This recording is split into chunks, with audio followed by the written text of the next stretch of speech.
जय श्री महाभारत, जय श्री सूर्यवंशी, ओम नमः शिवाय। कैसे मेरे सभी श्रेष्ठ भाई बहन, मैं आपका सेवक, आपका बच्चा राज ऋषि हर्षे प्रीत आज फिर आपके सामने हाजिर हूँ कुछ गंभीर मसलों को लेकर जो राष्ट्रीय हैं, अपने देश से जुड़े हुए हैं, अपने समाज से जुड़े हुए हैं। और कुछ मेरे भाइयों ने मुझे सवाल पूछा था कि ऋषि जी, धर्म निरपेक्षता ये एक मसला बन गया है, देश के लिए एक मसला ही है। ये क्या है, कैसे इसको सॉल्व किया जा सकता है? बिल्कुल साथियों, धर्म निरपेक्षता एक मसला है। धर्म निरपेक्षता का मतलब होता है कि जो वो लोग या देश जिनका किसी धर्म से लेना देना नहीं है, जिनका कोई धर्म नहीं है, निरपेक्ष यानी वो किसी के धर्म निरपक्ष लगा लो कि निरपक्ष मतलब जो किसी धर्म के पक्ष में नहीं है, मतलब सभी धर्मों का आदर करना, सम्मान करना, जिन लोगों का ये कार्य है वो धर्म निरपेक्ष है। यानी भारत का कोई धर्म नहीं है। मैं हैरान हूं, जिस राष्ट्र का आधार ही धर्म है, जिसकी नींव ही धर्म है, और जिस राष्ट्र को ये गर्व होना चाहिए था कि ये राष्ट्र वो राष्ट्र है जहां आदि सत्य सनातन धर्म का निर्माण किया गया था आज से 5000 साल पहले, और वो भी एक ईश्वर के द्वारा इसको जोड़कर देखा जाता है कि ये जो आदि सत्य सनातन धर्म है, इसकी स्थापना भारत भूमि पर सभी भगवान ने इस भूमि पर अवतरण करके की थी। सदियों से ये देश एक धार्मिक देश के रूप में अपनी पहचान लेकर अब तक चला आ रहा था, और बहुत बड़े दुर्भाग्य की बात रही भारत माता के लिए कि इसको धर्म निरपेक्ष बना दिया। मतलब जहां सभी धर्म आके अपना झंडा बुलंद कर सकते हैं, सिवाय इसके असल धर्म आदि सत्य सनातन धर्म को छोड़कर। बात तो आदि सत्य सनातन धर्म की भी चलती है, मगर इसकी जड़ों को काट दिया गया, ये प्राय विलुप्त होकर रह गया। और हम जो सूर्यवंशी लोग हैं, जो सत्याराम जिनको सूर्यवंशी माना जाता है, राजा रामचंद्र की बात नहीं मैं कर रहा जो त्रेता युग में आए, वो तो एक मनुष्य थे, यानी चंद्रवंशी राजघराने के वो एक राजा थे, 14 कला संपूर्ण थे, जबकि भगवान को कलातीत कहा जाता है, किसी कलाओं में नहीं भगवान आते। रामचंद्र जी पैदा हुए थे, जबकि भगवान को अशरीरी और अजन्मा माना जाता है। रामचंद्र ने कर्म किए, मगर सत्याराम को तो कर्मातीत कहा गया है, वो हमारे तरह पार्थिव कर्म नहीं करते, गुणातीत हैं सत्याराम। एक राजा राम है, एक सत्याराम है। जो सत्याराम है वो तो है सूर्यवंशी, यानी इस धरती पर भगवान का साकार पार्ट, यानी वो साकार पार्ट जिसको आदिदेव भी कहा गया, बाद में उसी को आदम कहा गया, बाद में उसी को एडम कहा गया, वो शंकर पार्वती की ही बात है। शिव शंकर ही सत्याराम है, जो अशरीरी हैं, अजन्मे हैं, अभोक्ता हैं, कर्मातीत हैं, गुणातीत हैं। भगवान शिव शंकर में आकर अपना, यानी एडम में आकर, आदम में आकर अपना साकार पार्ट प्ले करते हैं, क्योंकि भगवान का तो अपना शरीर ही नहीं होता। तो आदि सत्य सनातन धर्म के साथ साथ सूर्यवंशी राजघराने की स्थापना भी करते हैं और सत्ययुग की स्थापना करते हैं। 5000 साल के सृष्टि चक्कर में चलते चलते हम ये सभी बातों को भूल गए, यानी अपनी जड़ों को, अपने मूल को, अपनी फाउंडेशन, अपने बेस को भूल गए। हम सूर्यवंशी थे, बाद में हम चंद्रवंशी हुए, बाद में हम हिंदू बन गए, यानी अपने मूल सूर्यवंश से टूट गए।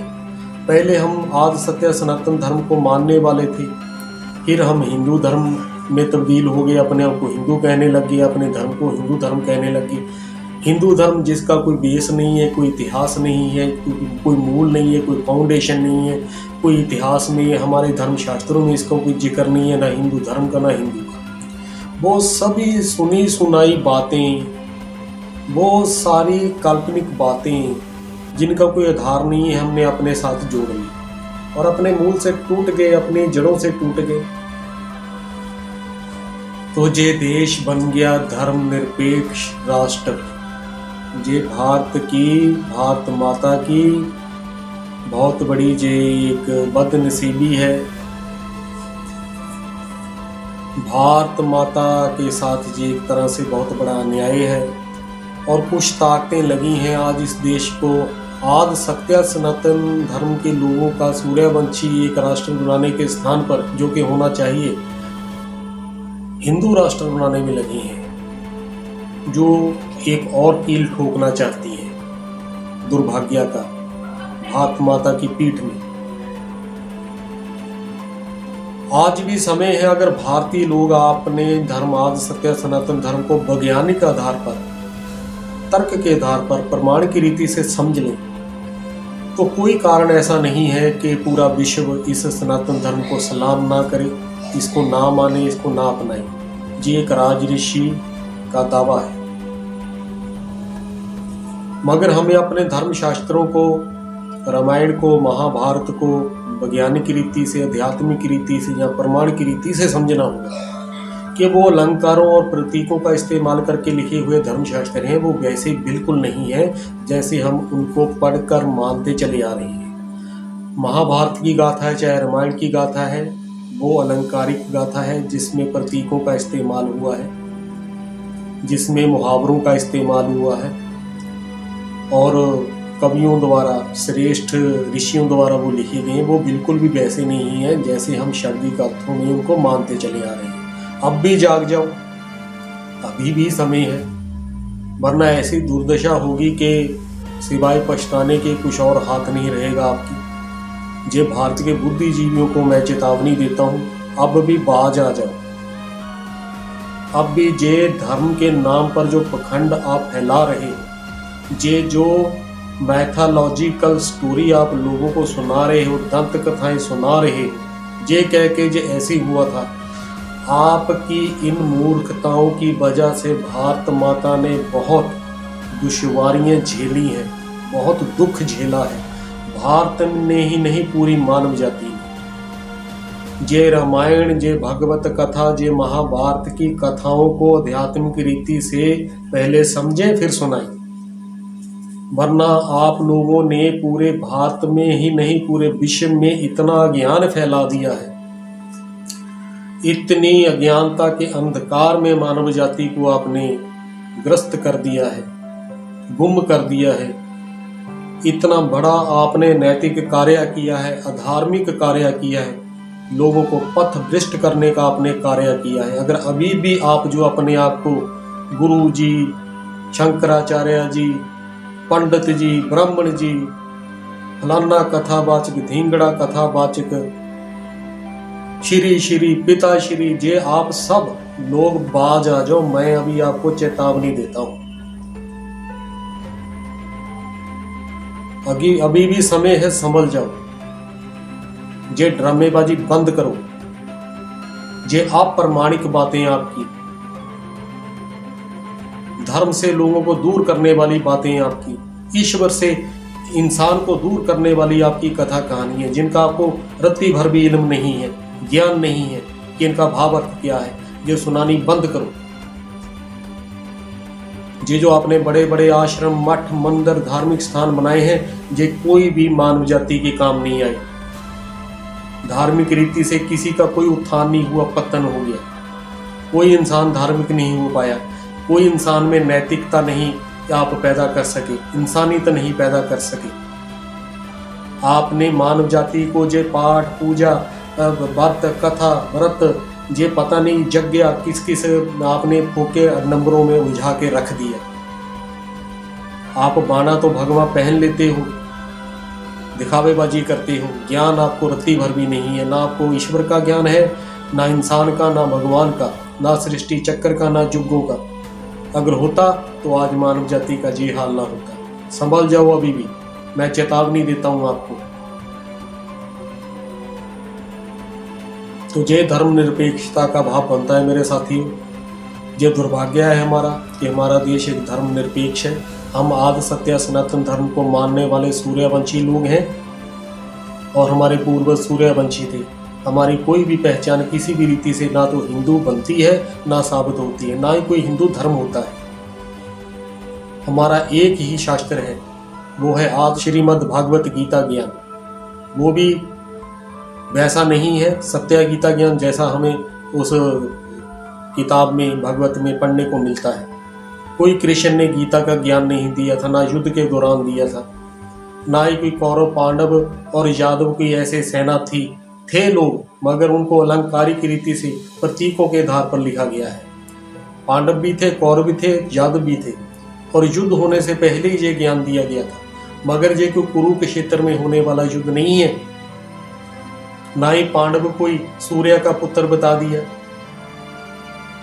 कोई गंगा का पुत्र बता दिया, कोई इंद्र देवता का पुत्र बता दिया, कोई यज्ञ अग्नि से निकल रहा है, कोई नदी का पुत्र है। ऐसे कोई किसी की पैदाइश नहीं होती। कोई सूर्य चंद्र का पुत्र नहीं होता, ना ही कोई कौरव घड़ों से निकले थे। वो तो मुहावरों का इस्तेमाल करके, प्रतीकों का, अलंकारों का इस्तेमाल करके आज की मानव जाति के ऊपर लिखी गई जो कथाएं हैं, महाकाव्य हैं। ये महाभारत कोई साधारण कथा नहीं है, ये पूरी मानव जाति की कथा है। ये अमर कथा है, जो कि भूतकाल में घटित हुई कथा नहीं है। अमर कथा का मतलब होता है जो सदा चल रही है, घट रही है, कभी भी भूतकाल की घटना नहीं होती, वो मरी हुई नहीं होती। ये अमर कथा अमरनाथ ही आके सुनाते हैं। अमर पिता, परम पिता परमात्मा, त्रिलोकीनाथ, त्रिकालदर्शी, त्रिदेव, त्रिनेत्री, पापटेश्वर, मुक्तेश्वर, सबके गति सदगति दाता, परम पिता परमात्मा शिव शंकरी हैं सबके पिता, परम पिता परमात्मा शिव शंकरी हैं सबके माता। एक ही भगवान होता है, 20 प्रकार के भगवान नहीं होते। ना कोई भगवान के 24 अवतार होते हैं, ना 10 अवतार होते हैं। एक ही भगवान को लेकर लिखी गई जे मानव जाति द्वारा अलग अलग कथा कहानियां हैं। इसीलिए जो मुस्लिम लोग आपको काफिर कहते हैं। आपको पता कुछ है नहीं भगवान के बारे में, अपने धर्म के बारे में, ज्ञान के बारे में। आप डींगे बहुत बड़ी बड़ी हाँकते हो। ना आपका कोई धर्म है, ना आपका कोई धर्म गुरु है, ना ही आपका कोई धर्म शास्त्र है, ना ही आपको आपके धर्म की स्थापना का समय पता है, ना स्थान पता है। पता क्या है आपको? भारत माता का बेड़ा गर्क कर दिया आप लोगों ने। अब भी जागृत हो जाओ, सत्य को समझ लो। और मैं जब तक जिंदा हूं, इस भारत को आज सत्य सनातन धर्म के आधार पर इसको एक धर्मनिरपेक्ष नहीं, एक धार्मिक देश बना के रहूंगा। ये जो ताकतें लगी हुई हैं इसको हिंदू राष्ट्र घोषित करने के लिए, हिंदू धर्म लगाने, ये मैं इनको भी चैलेंज करता हूं कि आपके ये गलत मंसूबे में कभी भी पूरे नहीं होने दूंगा। तो जो लोग सत्य मार्ग के राही हैं, जो प्रमाणिक रीति से सत्य ज्ञान को सुनना चाहते हैं, समझना चाहते हैं, वो मेरा साथ दें, मेरे साथ जुड़ें, मेरे इस चैनल को सब्सक्राइब करें, इस पर पड़ी हुई वीडियो देखें, उनको बहुत कुछ पता चल जाएगा। जय श्री महाभारत। ओम नमो शिवाय। सत्यम शिवम सुंदरम। जय श्री राम।